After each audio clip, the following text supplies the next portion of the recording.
ભૂતિયા હવેલી અને ખંડેરની કથા. એક ગામમાં એક જૂની હવેલી હતી. લોકો કહેતા કે હવેલીમાં ભૂતનો વસવાટ છે.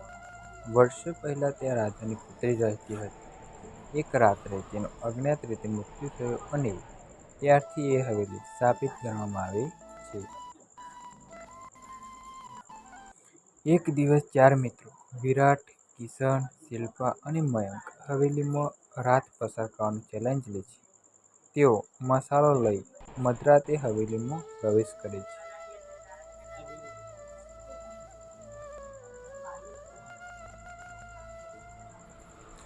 જેમ જેમ તેઓ અંદર જાય છે, દરવાજા પોતે જ બંધ થવા લાગે છે. દિવાલો પરના ચિત્રોમાંથી આંખો ઝળકતી દેખાય છે. શિલ્પાને કોઈની ચીસ સંભળાય છે.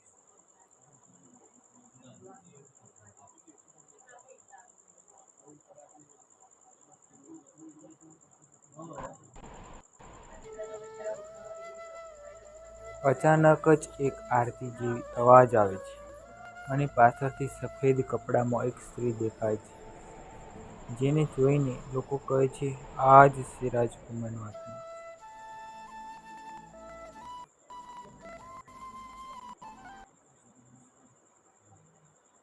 શિલ્પાનું શરીર ઠંડી પસીનાથી ભીંજાઈ જાય છે.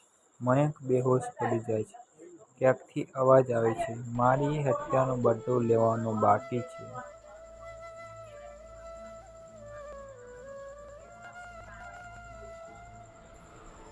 બાકી ત્રણેય મિત્રો કંઈક રીતે હવેલીમાંથી ભાગી જાય છે અને બીજા દિવસે તેઓ ગામડાના વડીલ પાસેથી જાણે છે કે રાજકુમારની હત્યા તેના જ નિકટવર્તી લોકોએ કરી હતી.